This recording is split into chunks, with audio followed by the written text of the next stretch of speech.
Greetings from the cosmic core. The stars are right once again, and the great old ones allow us to talk for 30 plus minutes. H.P. Lovecraft, the horror writer, is a genre unto himself. I'm your cosmic host, Mark Griffin, executive of Lovecraft Estate on Yawgooth, joined in by two from the material world, David Guffey, professor of Mispatonic University, and Richard Wilson, who has discovered the long-lost sequel to Our Numnaski Neighbors, hidden in the floorboards of Lovecraft's apartment. Okay, and today's guest is Kenneth Faig, Jr., a Lovecraftian scholar. And you've written such books as Lovecraftian People and Places, but today we're going to talk about your research into one of Lovecraft's contemporary and fellow writer, Edith Miniter. Say your last name, meet Edith Miniter? Miniter. Miniter, yeah. Or that's how I say it. Maybe some others say it differently. Well, we'll go with your pronunciation. You're the expert. Yeah, since you've done more research onto her, Absolutely. I'm going to say you probably know better than anyone else. You know, and Edith Miniter of is it Haverhill? Is that how you say that? I think some of the natives might say something closer to Haverhill or something like that. But, Okay. Haverhill's fine for an outlander, a non-Massachusetts person. Okay. So it's okay for By me the to way, say I usually say Natupski. Now, whether that's right or not, I don't know. Natupski? Natupski. In other words, Tupski.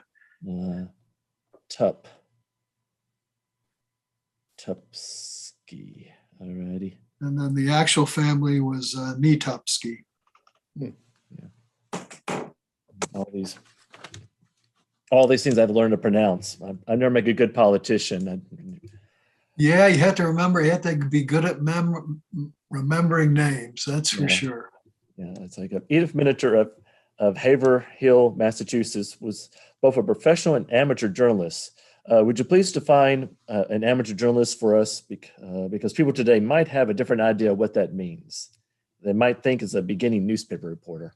Well, children are always great mimics. And of course, children and households would see their parents reading newspapers and magazines, and naturally they'd want to do their own thing. And by the mid-19th century, we finally had, low-cost, small printing presses becoming available. So the kids did get to do their own thing, and eventually they formed organizations of their own to exchange their publications, and that essentially became the hobby of amateur journalism. There was, however, no ban on adults participating, although some people thought there should be such a ban, but adults have always played a role as well. So that was the hobby. It's the first nationwide long-lasting organization, dated to the centennial year 1876, and in fact that organization is still going, and there are a number of others. And you've been quite involved with it, haven't you? I have. I started out basically in Lovecraft fandom, but then after doing my first book on Edith, the first book of Edith Miniter's writings, the hobby, the amateur journalism hobby, became aware of it, and they quote unquote recruited me. So I joined the National and the American and the Fossils and all that good stuff. And now amateur journalism wasn't necessarily reporting, the news of the day. They were doing other stuff, weren't they? That's right. Some of the, the formats of amateur journalism, amateur journals differed a lot. Some were large format, like a newspaper, and some did try to cover quote unquote mainstream news, but most of them either carried news of the hobby or the literary work, articles, stories, and poems by the members. So they were only incidentally reporters of news, really, other than amateur news. Now, she thought amateur journalism was strictly a boys' play, as she called it, until she saw something that changed her way of thinking. What was that? I guess it was girl amateurs. Boys always outnumbered the girls from the beginning, but there were some girls, even girl printers. And especially in the New England Regional Organization, there were girl members. And by 1885, the National had the first young ladies attending their annual convention. It was in Boston that year. Edith was one of those. And so women soon staked out their own place in the hobby. There was even for a brief while a young women's amateur press association. Edith was the official editor of that association. So the women found their place in the hobby. And I guess we're all better for it. Absolutely. Her first published piece was Bert Giffords' masterpiece, which I believe you have yet to find. Do you know what it was about? My guess is it was about a young painter, and the masterpiece was one of his early works, but not having found it, I don't really know. Maybe it was a literary masterpiece rather than a painting. I'm hopeful that someday that story will be recovered. It was in an 1884 issue of the Cincinnati Amateur, my hometown, so I'm a little embarrassed that I couldn't find it, but I sure couldn't. Do no issues of that exist whatsoever, or are they just like, or I guess? Excuse me, I didn't hear that. Is that journal completely vanished? Is there no copies of it? I think some issues of it are known. I didn't find that specific issue. I can't remember whether it was January or February of '84. Some amateur journals, in fact, they were usually produced in small numbers. They were just circulated among fellow amateur journalists. So ordinarily not more than a few hundred, would be published. So it's quite possible there are some amateur publications in which she appeared for which we have no surviving copy. The newspaper that she and her husband owned, I'm not aware of any surviving copies of that. The professional newspaper, the Worcester County News. So Really? I think we're always going to have a few items on the missing list. That's my opinion. I guess the hope is always find that one collector who has that stuff. That's right. I mean, it's not only a matter of institutional collections, but there could still be private collections that could come to light and have that particular journal. I'd sure love to read that story. That's for sure. Yeah. Now, would she be called a feminist? Well, as I said, she was one of the early women involved with the hobby. She was instrumental in establishing the short-lived Young Women's Amateur Press Association in 85-86. She was one of the first women to attend a National Amateur Press Association convention. That was Boston in 1885. She was official editor of the National in 1895-96. She was the first woman president of the National in 1909-1910. She was instrumental in founding the Interstate in the first decade of the 20th century. So bottom line is I'm not so aware of her involvement in the suffragist movement per se, although I assume she was a supporter, but she was certainly a strong proponent of the involvement of women in the amateur journalism hobby. She was such a great writer that I'm surprised the stories are not published today outside of your efforts and discussed in schools. What impressed you about her writings?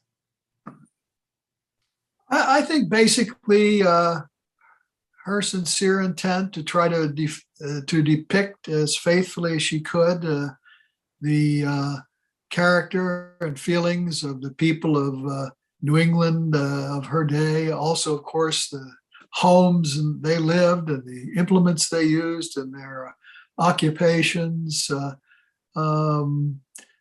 She was of the school of Sarah Orne Jewett and Mary Wilkins Freeman, and the New England domestic romance. So that's her place in literature as far as I can see it. As to why she's not better known, I think it's the fact that she had only just a single published novel. I mean, I think if she had had a published collection of short stories, I think it might have made a big difference. But in the professional publishing world, short story collections have always been a tough sell. She probably would have had more success with a second novel had she been able to complete one. She did have kind of like did a good job of depicting, the life around her, but at the same time, she didn't necessarily romanticize it. Was she almost like deliberately making fun of it at times? I think so. There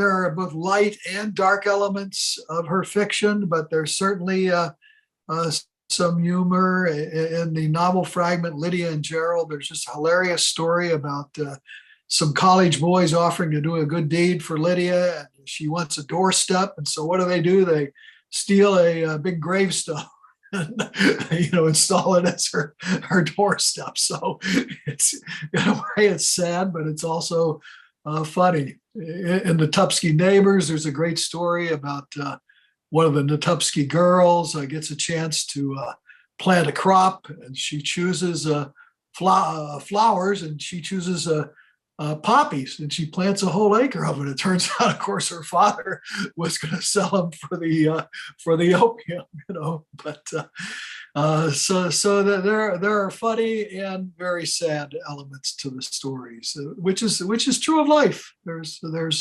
happy times and bad times. So that's all part of her being faithful to life as it is, I think.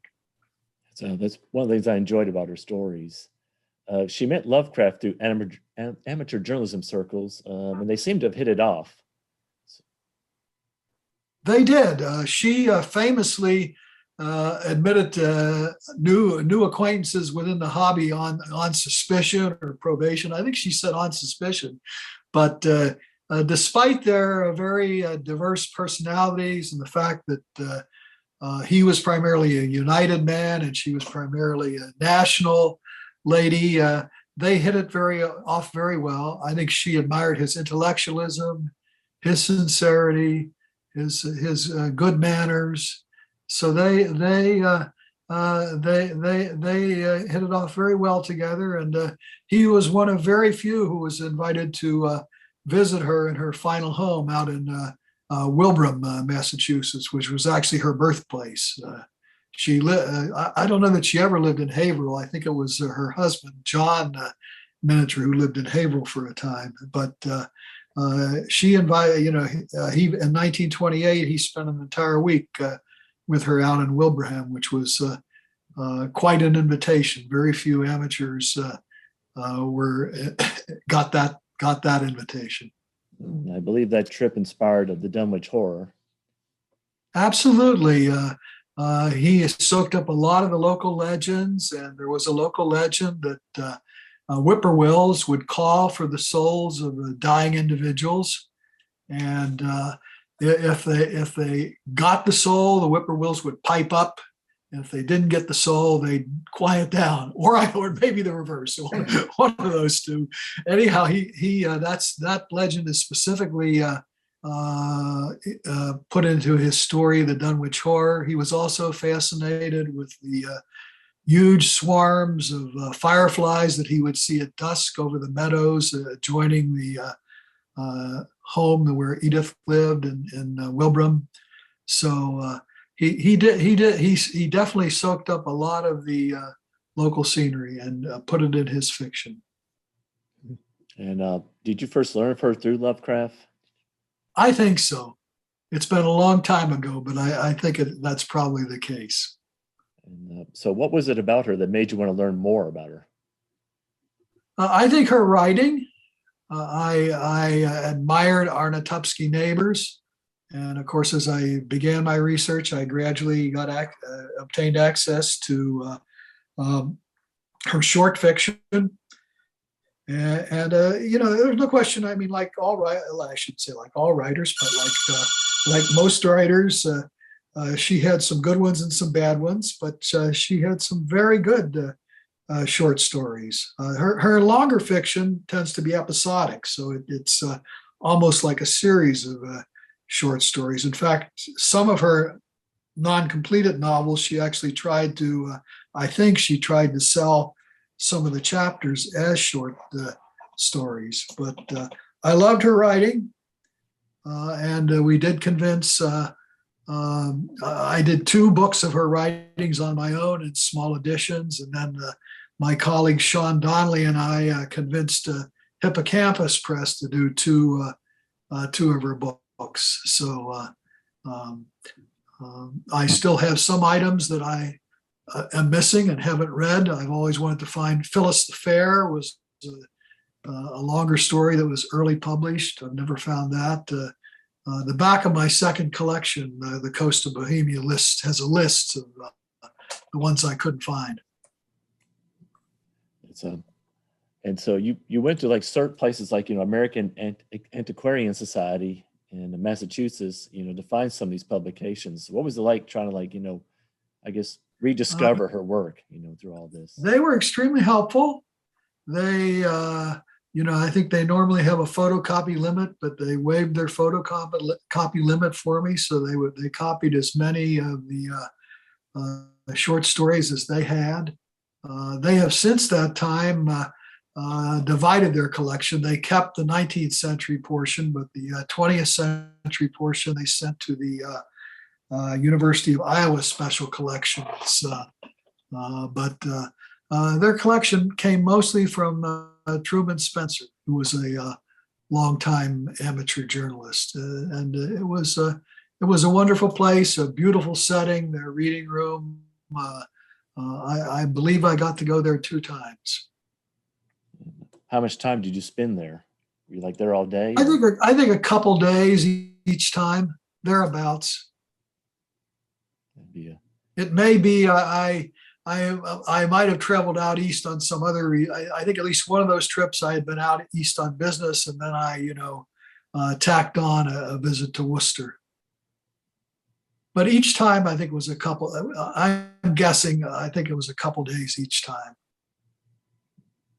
And our Neptupsky Neighbors is their only complete novel, which was published in her lifetime in 1916. Would you call this a drama or a satire or a comedy, I should say?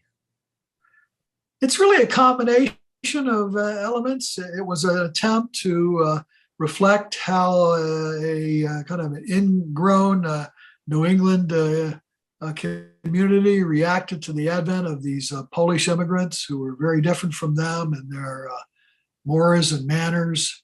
Mr. Natupsky, which is very driven by making money out of his farm, acquiring more land, whereas some of the established folks there were more interested in just keeping up their way of living, their standard of living. And so there are, as I said, there are very sad moments, very happy moments. It seemed to me very reflective of real life. This couple, Abner and Nancy Slocum, I really empathized with a lot.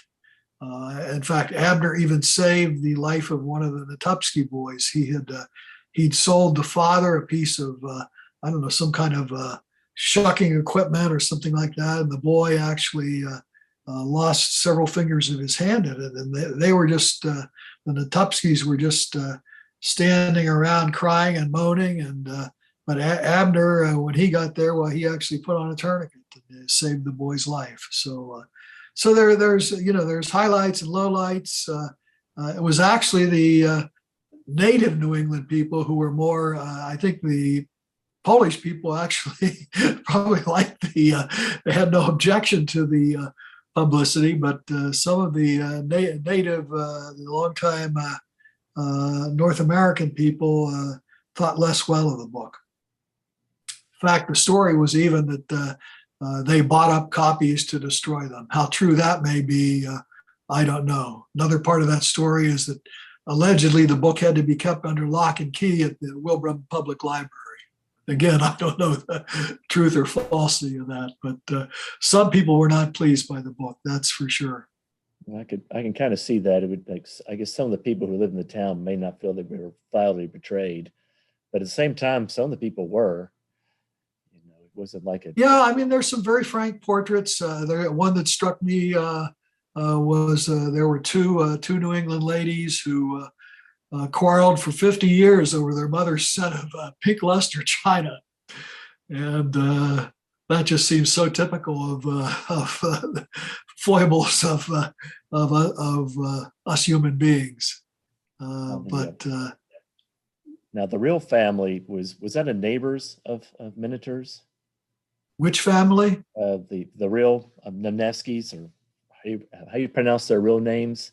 Oh, Nitupski? Nitupski. I don't think they were an immediate neighbor, but they were fairly close. They were probably within Edith lived in the home of Evanor Beebe, which was on Glendale Road, which was on Monson Road. And then the Natupskis were actually on Glendale Road. So I can't tell you the actual distance between them. It probably wasn't too great. But, the local telegraph, telephones were fairly widely installed by that time. The Natupskis probably moved there around circa 1910. So, the local telegraph would spread news of the latest crazy things that the Natupskis were doing. So she and her mother knew all about it. Now, does the real family, the Nitupskis, know anything about Minotaur's novel?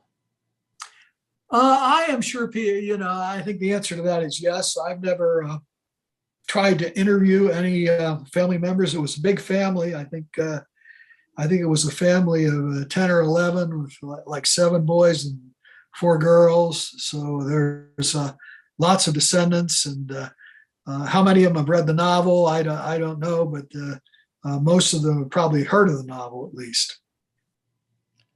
He was not, I guess, like, the main father was not necessarily presented as being like a very flattering view sometimes. He could be a really harsh person.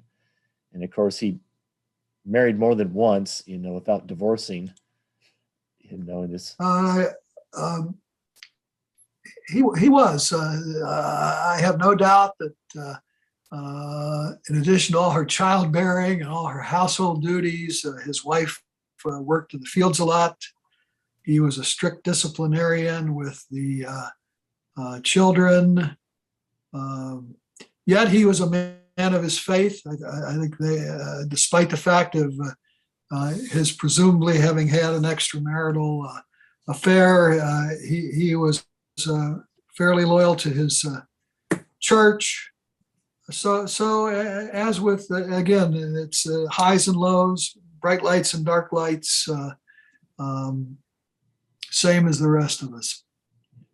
I was trying to keep track in the novel, but I think that he had 9 children in the story. I counted 11 by his actual wife and 1 by the so-called mistress. The actual wife was called Marinki in the novel, and they had 11 children. And then there was a daughter, Anastasia, from the mistress, Olka.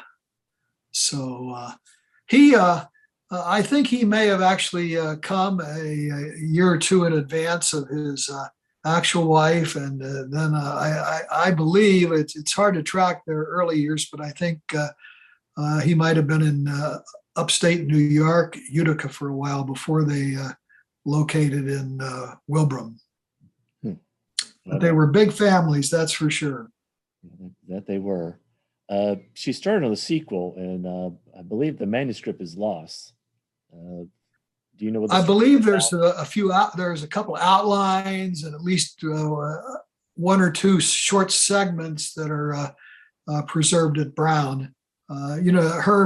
Edith's papers after her death were divided between 2 friends, Paul Cook and H.P. Lovecraft. And through Lovecraft's papers got into Brown University. And so that's how these Minotaur papers, they came with the Lovecraft papers. So there's a few dribs and drabs of the second of the so-called sequel. But if anything more survives of it, it must have been in the Cook half of the papers, which, as far as I know, did not make it to Brown. So they still in private hands? Possibly, although private hands sometimes means the dumpster too. A lot of, when estates get cleaned out, why especially loose papers are very much at risk. Yeah. I've heard horror stories like that all the time. Do you know what the sequel would have been about? I assume that it would have been to follow the Natupski children and grandchildren. the children really, the oldest of the children, I think, was born about 1902, 1904. So you can see in 1916, when the first novel was published, they were still all kids. So I think, the adult lives of these children had to have been made up by Edith, but she had a pretty fertile imagination. So I'm sure she would have come up with some good adventures for them. Our Natupski neighbors, it's still known to some people today. I see it pop up in articles about Polish immigration. Absolutely. I've seen that too. She does get some brief mentions in such works. There's also a pretty famous quote by William Lyon Phelps in his book, As I Like It. He wrote that he liked our Natupski neighbors even better than My Antonia. He said it was the best fictional treatment of immigrant Americans. So that was some fairly heavy duty praise for Edith's novel. Unfortunately, it didn't convince Holt to do a sequel.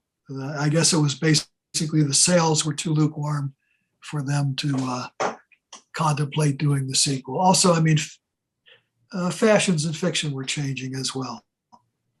And going to another story that she wrote, it was, I don't know if I pronounce this right, Falco Ossifrakis. Say that? I think you're saying it correctly. Just the other day, I was poking around a little to try to see if I could figure out what it meant. It's obviously supposed to be some kind of a Latin name. Falco could be like a scythe bearer, and Ossifrakis literally means like a bone breaker. It was sometimes used in reference to birds of prey. So like a scythe-wielding bird of prey. I don't know, but it's a parody of Lovecraft's fiction, allegedly by a Mr. Goodguile. And I'm sure he took it all in. It's very short. I mean, it's just a couple pages. I'm sure he took it all in good humor. It ends by diagnosing. It said his friend suffered from indigestion from a supper of grilled bones. Yeah. and it ends. It says, "You fool! He's suffering from indigestion." And I think the story, the statement of Randolph Carter by Lovecraft ends, you fool, Carter is dead. So in a way, it kind of mimics that story, I think. Yeah, I thought it was a really good spot-on parody of Lovecraft. It is. Absolutely. Yeah. And that's not her only uses of Lovecraft in her fiction. He appeared in her unfinished novel, The Village Green. And he does. She even used the village. I'm sorry, go on. The Village Green is basically an account of a working lady, Flora Hancock. I think she lives in Chicago, and working as a file clerk, she managed to save up a dowry for herself of $1,000, and she's involved with a gentleman named I'm forgetting now her friend's name, but in any case, she inherits property back east in Massachusetts, and comes there and finds that some of the friends and neighbors are involved with the Society of Amateur Journalists, and of course, this H. Theobald Jr., the man with the long chin, is one of the members of this amateur journalism club. So a lot of the word count of the novel is involved with the Amateur Journalists Club, although I personally think the best portions of the novel just deal with Flora and her inherited property that she inherits back east. The Village Green, and also there's another story called The Rearward Glance, give some fascinating insights into the world of amateur journalism. Do you know if they were very accurate? Did she exaggerate it, for effect for the story? Well, The Rearward Glance is actually a series of mini essays or vignettes. It's not intended as fiction. In fact, it's a nonfiction piece. It may have some exaggeration or romanticizing in it, but it purports to be a factual account of her 20 years in the amateur journalism hobby. makes very good reading. I believe it's in one of our two collections from Hippocampus Press, whereas um, let's see, I'm losing my train of thought here. What was the other one you mentioned? Rearward Glance. Green. Yeah, and the Village Green, of course, is the non-completed novel. There's a much greater fictional element. It's set in the early 1920s, and yet some of the characters, at least as far as I can understand, the equivalents were already deceased by that time. So she's mixing fact and fiction in the Village Green, whereas a Rearward Glance purports to be a nonfiction account of her career in the hobby. And she seemed to have a high respect for amateur journalism, but she did like poking fun at it. She did, and she certainly she objected to some of the politics of the associations. A good friend of hers she felt was cheated out of the presidency of the National in 1902 through the non-counting of some proxy ballots, and so for like over a decade, she fought to have his name added to the presidential roster, which was just a very intransigent position. She really didn't, she was not a compromiser, and anyone who knows anything about the politics of any kind of organization knows that one of the essences of politics is being able to compromise. She, in fact, in the first decade of the 20th century, she started a rival amateur press association, the Interstate, which she hoped would emphasize literature as opposed to politics. But it really wasn't very successful. I don't think it ever had more than about 50 members, and only lasted about a decade. So overall, of course, she was she was a lifelong amateur. She never abandoned the hobby, and I think it definitely, especially the Boston's Hub Club, which was the local amateur journalists association, just provided an entire social life for her and her mother, Jenny Dow. So they had a very rich experience in the hobby, not only in terms of writing and publishing, but also just in terms of the social life, all the parties, et cetera, et cetera. One of her more popular works was on $40 a year. Was this a work of fiction or shopping advice? I think it was really shopping advice. She was a working woman. She and her husband had separated by 1891, and their newspaper closed down the same year. And she worked up in New Hampshire for a couple of years as a city editor, and then came down to Boston and worked for a dozen years for the Boston Home Journal, which was like a society weekly. So she was a working woman and had to exist. I don't think she had any real inherited wealth, so she had to live on her wages and whatever royalties she was able to earn. And so I think she had to dress on a budget. And it was a very popular article. I think it was in the Boston Sunday Journal. And I guess they had a column called Everybody's Column. And for weeks and weeks afterwards, people were discussing and commenting on her article on how to dress on $40 a year. Couldn't do it today, I'm sure. No, not really. Dress on $40 a day would be difficult. Yeah. We mentioned earlier that you're still looking for some of her works. What are some of the things you're looking for, like Cuddly's music? That was actually the last amateur story she published in her lifetime. I think it was in Mary Morgan Ware's Potpourri in 1929, and I have not found that. I think I mentioned earlier, Phyllis the Fair is a longer story that was published up in Wisconsin in, I think, 1885 or 1886. There's a number of other items. The back of the Coast of Bohemia has an entire section listing the items I was still looking for at that point in time. At that time, I still thought I might published a third collection of her works. But I'm going to leave that endeavor to some younger, intrepid researcher.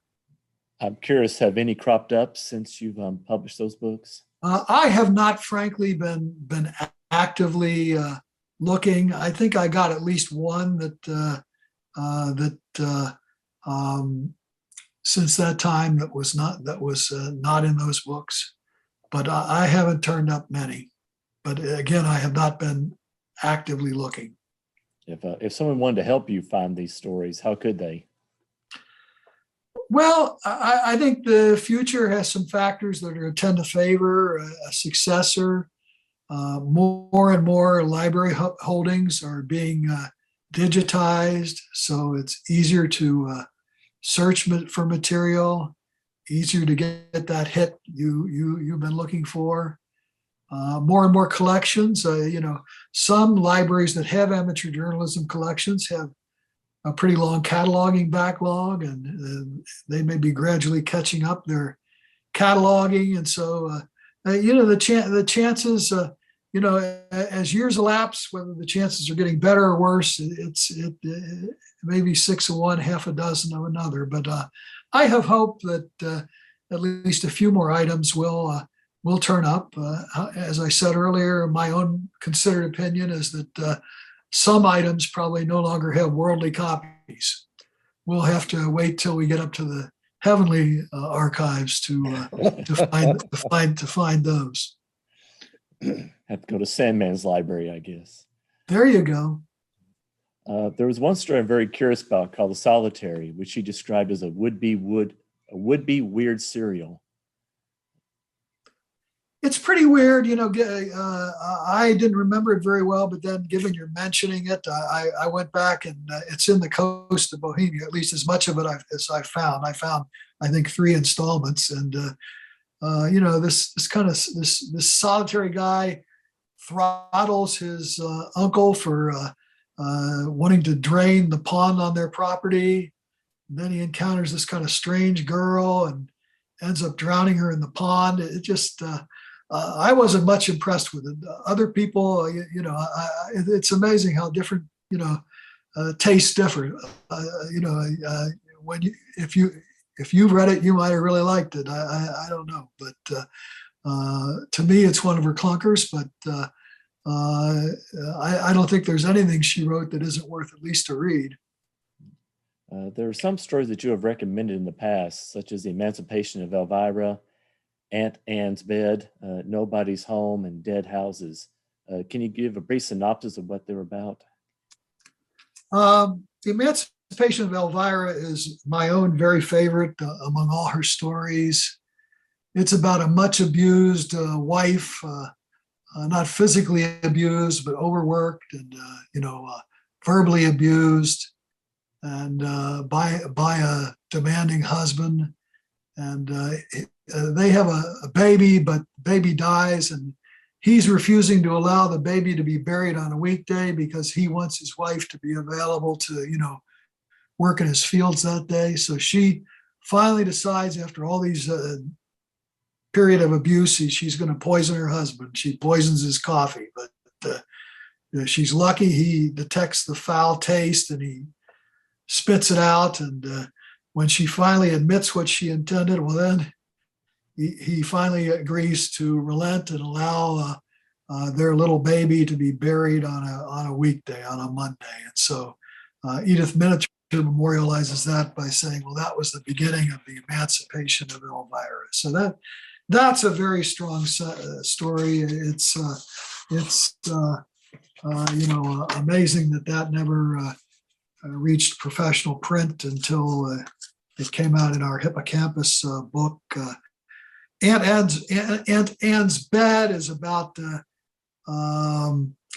several generations of a family that get kind of trapped as caregivers to an older member of the family. And it looks like it's about to repeat itself with this latest individual, but she decides absolutely no and sends the caregiver home and has that old iron bed packed away into the attic somewhere. So it's a much better story than that brief summary, but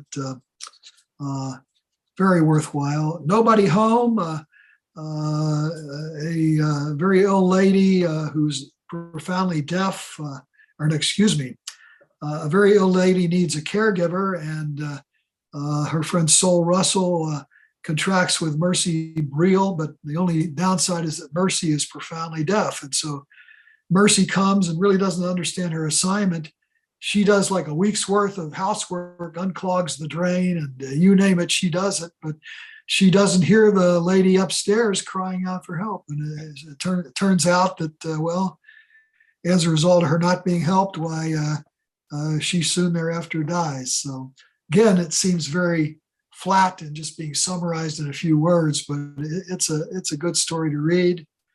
Dead Houses is the story that Paul Cook considered Edith Miniter's masterpiece. He was outraged when Robert Barlow gave it its first publications in a mimeograph magazine in 1937 or 38. You know, Cook was a printer by trade, and so as far as he was concerned, you know, a mimeograph magazine was like putting something on toilet paper. You know, he had no use for it. So, in any case, though, it's really just like the unfinished novel Lydia and Gerald. It's an account of the effect of poverty on New England life, and it features you know, families who kind of like I think she uses the word hiving in their houses over the wintertime. That is, they would just shut themselves in a few rooms, usually including the kitchen, and then they'd use fence posts or whatever they could get to feed into the stove to heat the kitchen and cook their food. And the neighbors would look for smoke coming out of the chimney, and then the neighbors would always say, "Well, at least they've got, you know, fuel for the stove." And of course, these houses that they would live in, they would hive in, pretty decrepit. And she renders her own opinion that you know, an old decrepit house is best just left to fall into the cellar rather than to be preserved or renovated. So there's a, you know, it's not so much like a narrative plot as it is, I don't know, a reflection of an entire scenario and way of life. But it really is an outstanding story. I'll also mention A Tragedy of the Hills, which is an early story that I like a lot. Those are some of her best, but there are many good ones. Readers' opinions will differ. I know in The Coast of Bohemia, I gave short plot summaries of all the stories, and I gave them my own rating for each one in terms of how I liked them from 1 to 4. But probably a lot of people would have different ratings. I think everything she wrote is worth at least a read, in my opinion. Just with a lot of her stories, not necessarily the plot that's important, but how she wrote it. Yeah, a lot of her longer stuff tends to be episodic or not so much. Dead Houses, for example. I mean, it's a longish story, but more so than just a kind of like a developed plot. It's just like a reflection on an entire scenario, an entire way of living. It goes into the histories of several of these families that did hiving, and you know, how the neighbors reacted to them, etc. She actually wrote 2 titles of Dead Houses. The other one was a poem. Are they related? Oh, absolutely. It's the same theme. I was going to let's see here. Yeah, she referred in the poem. She has a line: "Dead houses stand, all turned to gray," and that's the same. That's the idea that you know, a coat of paint gradually, if it's left up long enough, in most cases, or at least for most colors, eventually turns to gray. So that reflects that. And then her poem ends, I think, "They're just old houses that have died." And her moral was that once a house has outlived its life, it's better off to let it die, to fall into the cellar. She didn't have much use for old houses that were renovated with all kinds of modern features. She wanted a colonial house to look like a colonial house. both outside and in. Although I expect she would probably tolerate a few conveniences like, inside toilet and stuff like that. Electric plumbing and, and Yeah, inside plumbing, she probably would have. You probably could have, reconciled her to that. I would think. I won't swear to it. But I bet she and Miss Beebe had inside plumbing in Maplehurst, which was what Miss Beebe called the house where they lived during Edith's final years. Yeah, her Wabbits predates Bugs Bunny and Elmer Fudd by 47 years. It sure does. It's kind of a story about a little girl. I don't know. Uncle of hers loses a locket, and she takes his sweetheart's picture out of the locket, and he threatens to bake her bunny into a rabbit pie. And she's upstairs and comes down crying, asking him if they ate her bunny, and he gives her the bunny back. It's kind of an inconsequential little story, but I guess it has its moments. Whether that Wesley Wabbit or Elmer Fudd would have cared much for it, I don't know. It was Truman Spencer printed that in his Investigator back in the 1890s. It was a more pleasant story than some of her ultra-realist fiction like Cindy's Child and For a Big Roll of Money. I'll say that. Yeah, I was just going to mention next Cindy's Child, which is a very unsettling story to read. How did readers react to it then? I don't really know. I didn't try to peruse the amateur journals of the time to see what direct reader comment or reaction there was, but there was always a sense that it was a bit of a which we say embarrassing episode for her. By today's standards, I don't think it's a disturbing, dark story to read. The girl and her mother just basically intentionally neglect this little baby she had by a failed first marriage and let it die. And then, of course, she becomes engaged to a wealthy gentleman, but then she's afraid he's going to discover that she let her baby die, and she shoots herself. So it's not a very pleasant story to read at all.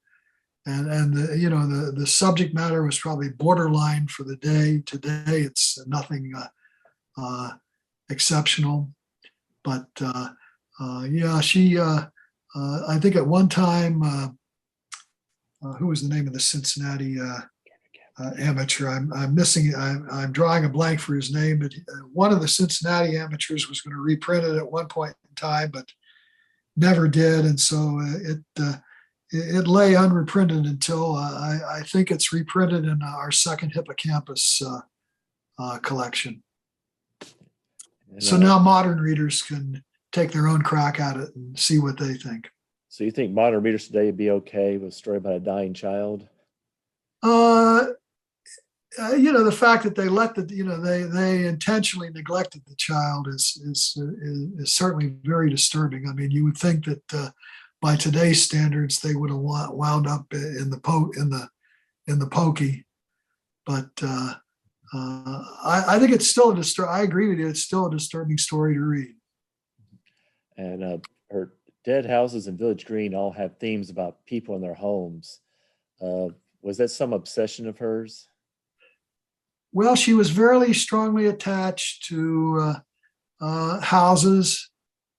She'd been born in a 19th century house up on Wilbur Mountain. It was her maternal grandfather's house. And as I told you, she disliked seeing older houses being altered to modern designs. So houses and all kinds of domestic appurtenances were very important to her. In fact, later in her writing career, I think a fair amount of what income she was able to develop came from articles that she sold to newspapers and magazines about old time, school books, old time houses, old time kitchen appliances, old time recipes, you name it, anything old time she liked, and especially houses. She was very attached to The house she and her mother had in the Boston South suburbs, they called it Stately Stairways. It had a little observatory up on the roof where she reportedly wrote much of our Natupsky Neighbors. House is still there, but the observatory is long gone. Hmm. So houses were very important to her. Yes. I guess you would be a fan of those reality shows, they show people how to renovate their houses and, She'd have her own definite idea what they should and shouldn't do. Some of the wall smashing and stuff, she probably wouldn't want anything to have to do with. But she did, her belief was when a house was past its time, it should just fall into the cellar, which is what most of them did. In fact, back in the day, they would fall into the cellar. But what she would think of a lot of renovations, I think those that are faithful to the period of the house being renovated, she'd probably approve of. I can't remember. Did you say her house is still standing? Her house in South Boston, in Dorchester, 17 Akron Street, is still standing. Yes. Do you think it meets her approval of how it looks today? It's missing. At one point, it had a rooftop observatory. Mm-hmm. That's missing now, and I'm sure it's like new siding and stuff. But it's if you look up 17 Akron Street in Boston on Google, you'll see what's essentially the same house. There was 25 stairs leading up to it, and I don't think you can count them, but you can see a lot of stairs in that Google picture of the house. So that house still exists. I think a few of the apartment buildings she lived in Boston still exist, and Maplehurst, where she ended her days in Wilbraham, still exists. But do you think she would be pleased or still standing, or just wish they'd fallen to the ground? I don't know. It's hard for me to guess about what she might feel. Her birthplace in Wilbraham, 307 Mountain Road, is still a very well-maintained house. It's an early 19th century house, so I don't see what she'd have to object in it's still being there. The house in Roxbury, 17 Akron Street, is more of just a working class urban house, but still seems to be in decent shape, at least looking at the exterior. So I'm not quite sure how she'd feel about it. She might say, why would anybody care? Nobody reads my books, so why would anyone care about my houses? All right. Well, one place that shows up in her books is West Holly, which has been in both Dead Houses and our Natupsky Neighbors. Was this her fictional playground? It was. She lived, from 1925 until her death in 1934. She lived in the east suburban part of Wilbraham, which was called Glendale. And I think because she lived in the east part, maybe she decided because of that to call her fictional town West Holly. But Holly is essentially Wilbraham, and not only in the Natupsky Neighbors, but I think some of the short fiction also references West Holly. Certainly Dead Houses does. So it was her fictional Wilbraham. Are there any other writings of her you want to mention? Any other what? Any other fiction of hers, writings, I should say? I think we've covered really a lot of the major items. I think of the fragmentary novels, I think Lydia and Gerald is the best. It's very episodic, so you can almost read it chapter by chapter. I think I discussed the one chapter where the college students use a gravestone as Lydia's doorstep. It's a mix of dark and light, just like our Natupsky Neighbors. It's excellent. It's really a pity that she was not able to finish that. It's a much better work, I think, than The Village Green. As far as The Village Green goes, I'm not very enthralled by the whole scenario of the amateur club. I really like just the scenario of Flora Hancock inheriting this somewhat dilapidated back east house. And I wish we would have learned more about how Flora ever, whether she sold it or made a go of it, or just what she did with that house.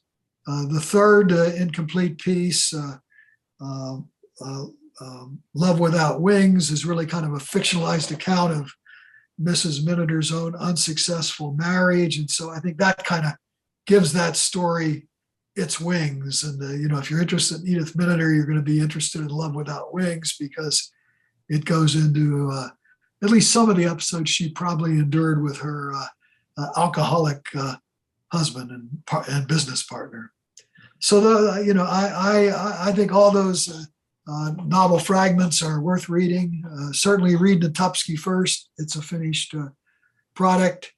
We mentioned earlier some of the very best of the short stories, and they're in the 2 Hippocampus Press collections. So I recommend those books to everyone. I think they cost about $20. They're available on Amazon, and you may be able to get them for less if you look for used copies. Is it true that she was offered a job revising Dracula for Bram Stoker, but turned it down? That was her claim. H.P. Lovecraft reported that claim. Supposedly this occurred while, Stoker was the manager for Sir Henry Irving, the famous actor, and he went on several American tours with Irving. And this supposedly happened in the 1890s when he was on tour with Irving and was looking for someone to revise Dracula. But I've never seen any substantiating evidence for that. And my friend Richard Dalby, the Dracula scholar, was quite skeptical of the claim. I think there are some, at least typescripts of Dracula remaining. So maybe there's some further evidence that can be marshaled. But I'd say it's more likely false than true. But that's just my own opinion. Going back to Lovecraft, he mentioned Dunwich Horror, but he's supposed to have mentioned some of her ancestors in Shadow of Time.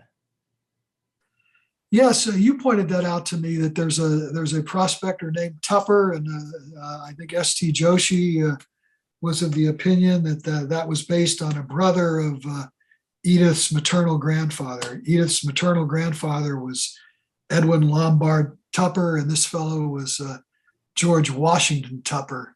As far as I was able to discover about him, he spent his whole life in Wilbraham. I don't know much more about him than that. I very strongly doubt he ever made it to Australia, but stranger things have happened. But never was a minor, was he? Yeah, a minor, right?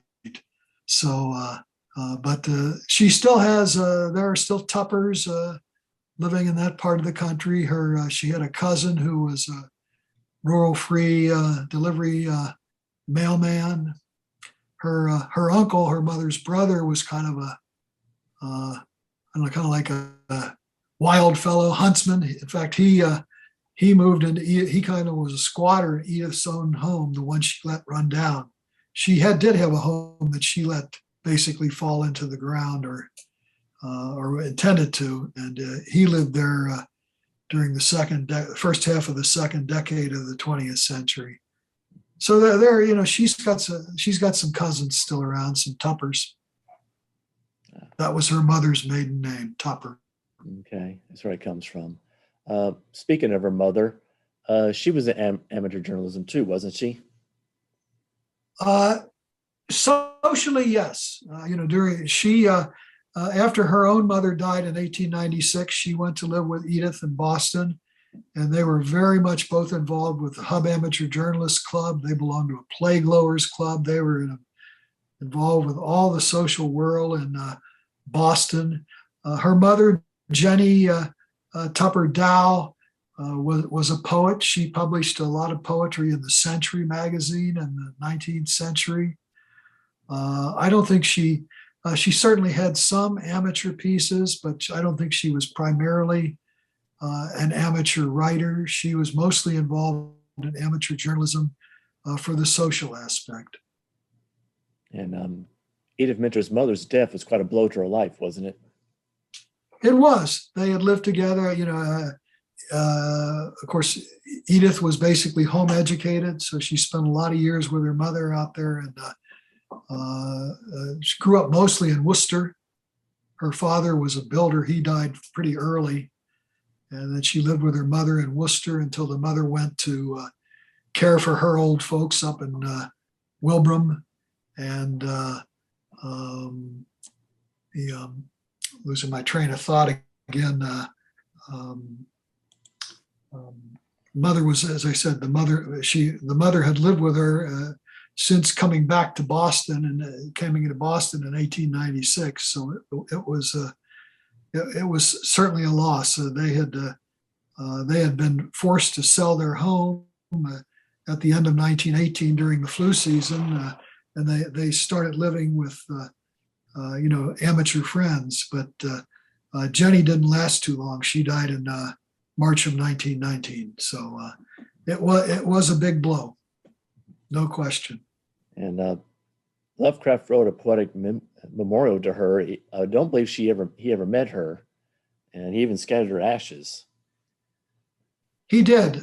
He didn't meet Mrs. Miniter. I think he first met Mrs. Miniter in Boston in 1920. And Jenny Dow had been dead for a year by then, so he never knew and never met Mrs. Dow in person. She was actually Mrs. Dow's brother, this Charles Tupper, had been put into Jenny's own grave at Woodland Dell Cemetery in Wilbraham. And so there, given that there was no place to put her, she was cremated when she died. And it is true that Lovecraft and Edward H. Cole scattered her ashes in various places in Wilbraham in 1935.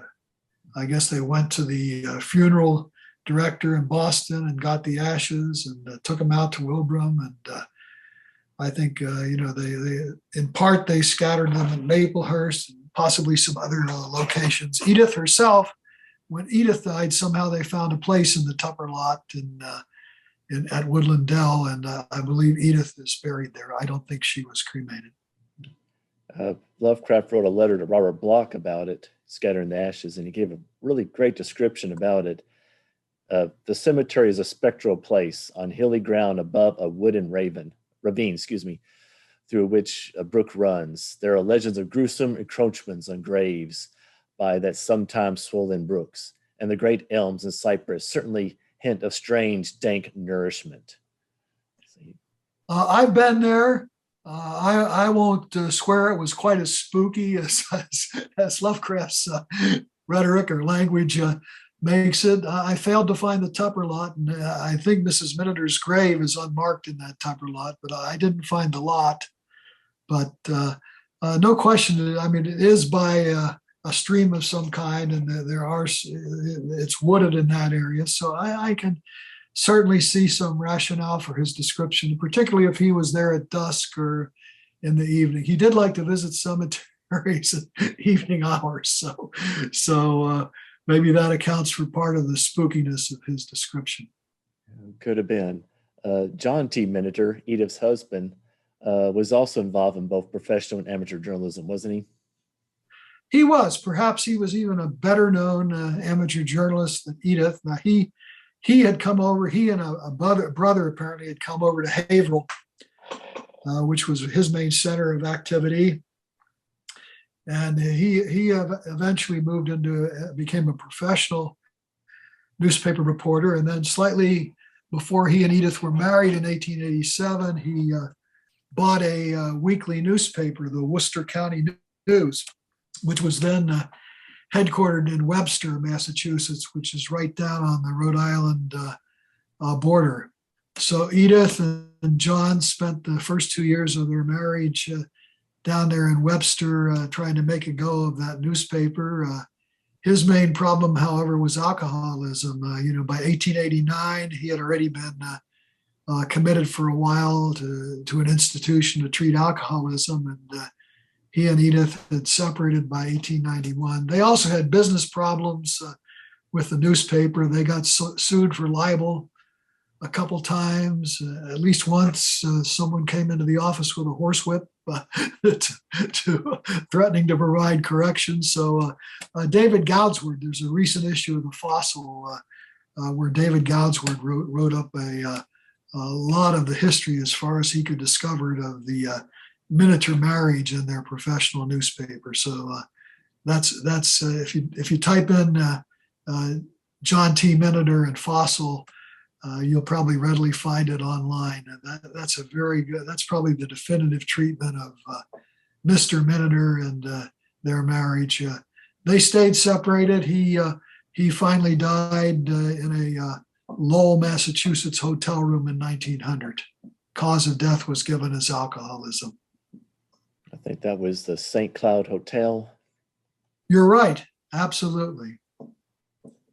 I haven't tried to seek out whether it's still there or not. I would tend to doubt it, but I haven't tried to find every single relic of the miniature life careers. So you don't go on pilgrimage or anything, trying to find everything. Excuse me? You don't go on pilgrimages to find everything, do you? I haven't. I was in Worcester a couple times, but I never tried to go find her house in Worcester. Using Google Maps, it seems to be it's the site of a business today, a modern business building, although nearby there is like a Victorian house that might have been similar to hers. So I never did try to find the Worcester house.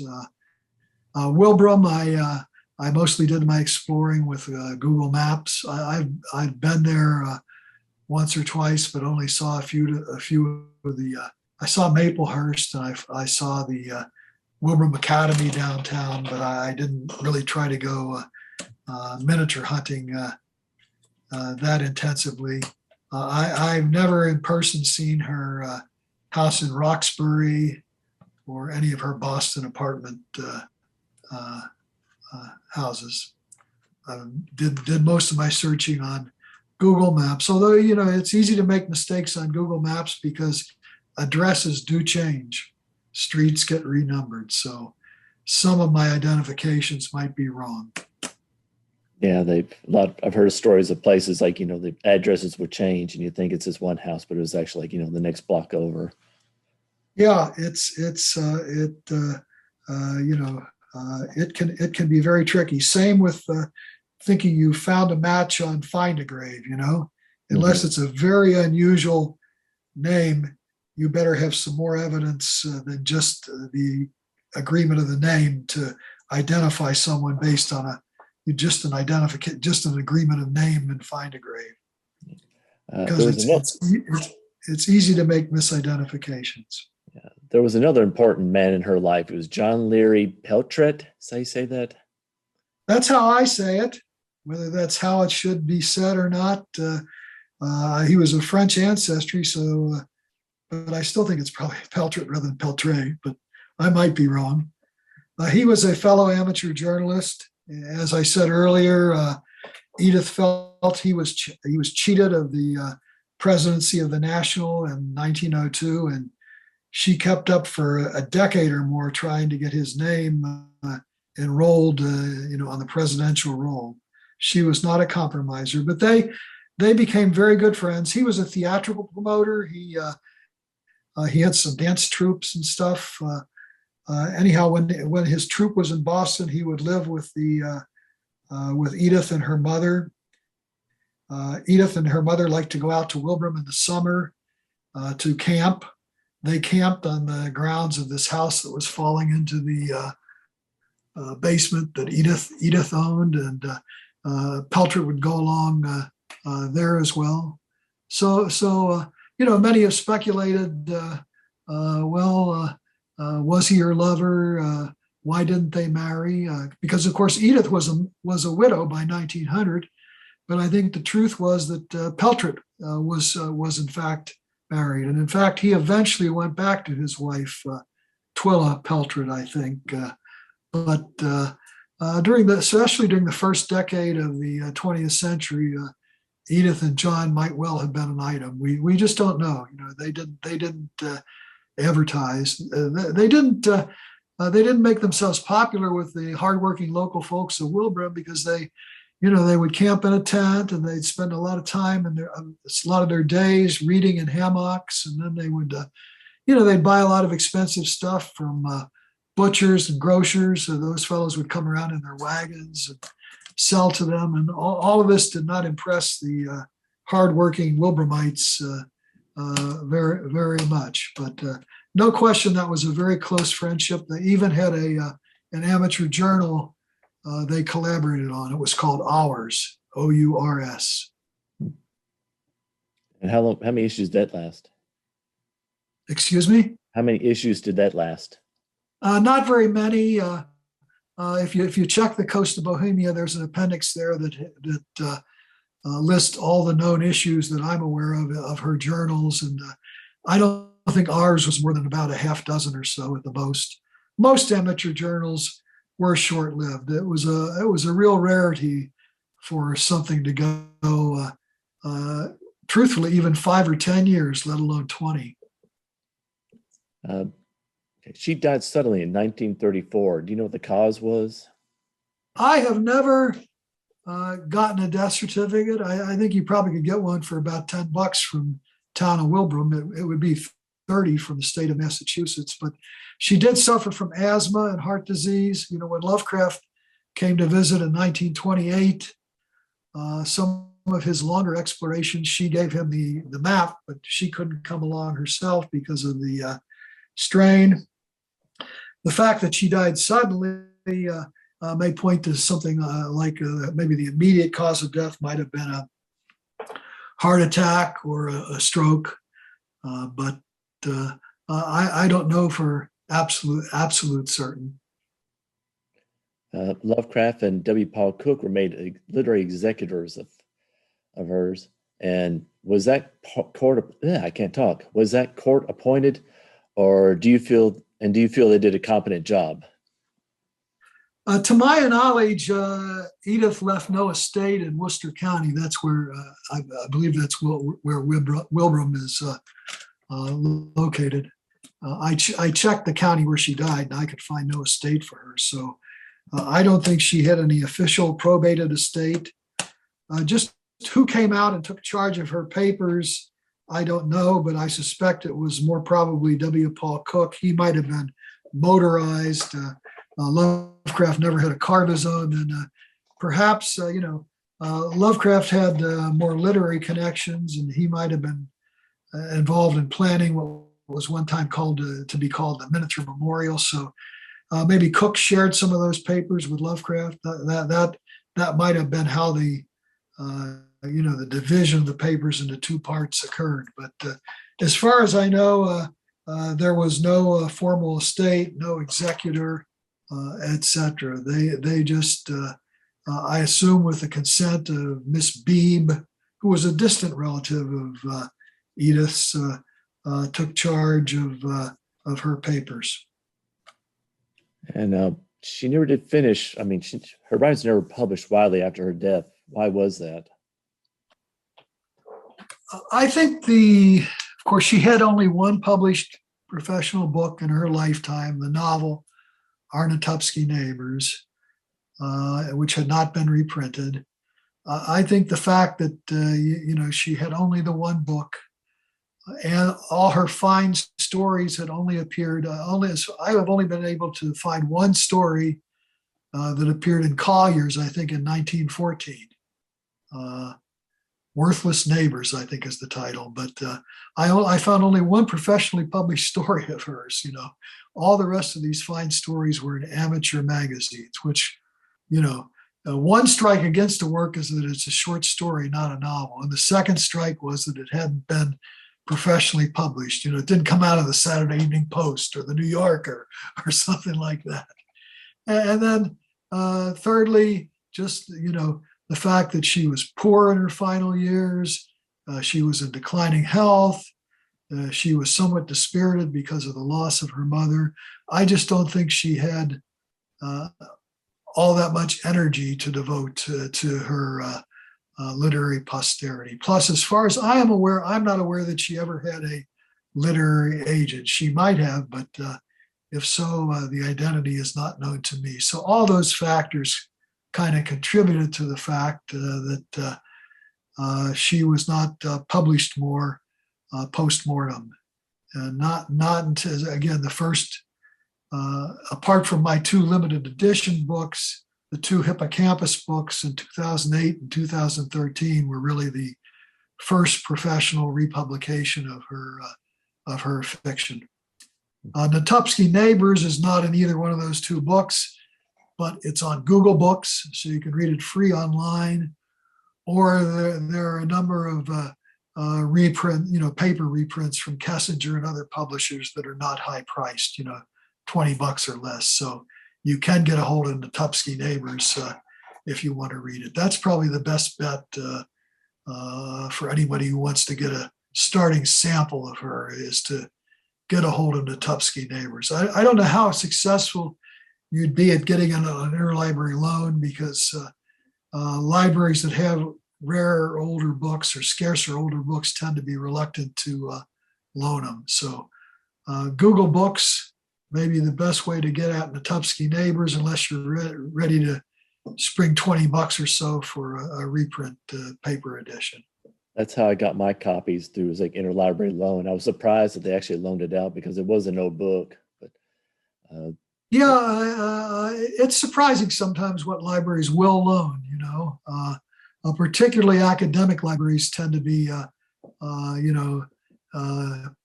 shy from lending to public libraries. They tend to think, well, we'll lend to another scholar, we'll lend to another academic library, but not necessarily to a public library. But I have gotten some really amazing things from interlibrary loans. So I congratulate you on getting a copy, and I hope many more folks like you will give it a read, because it's a lot of fun. It's episodic, so even though there are a lot of characters, you don't really have to keep track all that closely of them. There's Natupsky, there's his wife, and there's all these kids, and then there's the neighbors. My own favorite characters in that whole book are Abner and Nancy Slocum. I think they're priceless. They're just they may not be the greatest entrepreneur farmers, but they know a lot and they have hearts of gold. And they really are good friends to the Natupskys, despite the huge gulf of cultural difference between the 2. So get a hold of Natupsky by all means. That's whether it be interlibrary loan or reprint edition or Google Books. That'll be your best sample of Edith. And if you like that, why then go on to the Hippocampus books. My 2 limited editions, each were in 100 copies, but the second one, The Coast of Bohemia, you can still buy for $35 a copy from Powell's Book in Chicago. It's a 900-page book with 20 pages of photographs. So if you really find you're digging Edith, why it might be worth the investment to get that one, because once it's gone, it's going to cost a lot more. That's for sure. I agree with you. She's definitely worth checking out. And yes, and now her reprinting in Hippocampus wasn't universally popular. Hippocampus is known to some degree as a specialty publisher in the supernatural fiction domain, and so there were some Hippocampus customers who told the publisher, "Well, what's this stuff? There's no weird fiction here." But there are at least a couple. There's a mature supernatural story called Wanted Fires that deals with the Death Watch. That's very good. And then there are 2 earlier quasi-juveniles, The Other Elizabeth and Who Brought the Children Home, that are both ghost stories that are worth reading. So she did, even though she was not fundamentally attracted to supernatural fiction, she wrote a couple. And her fiction does have many dark shadows in it. As I said, it has bright lights, dark shadows. So if you like a mix of modes, you may like the fiction. And one of the things I like to do on this podcast is kind of explore some of the words that authors use in their stories and or phrases. And there are two that popped up from Edith Miniter's works that I just wanted to explore. One's from the Village Greens called a one-arm lunch. Yes.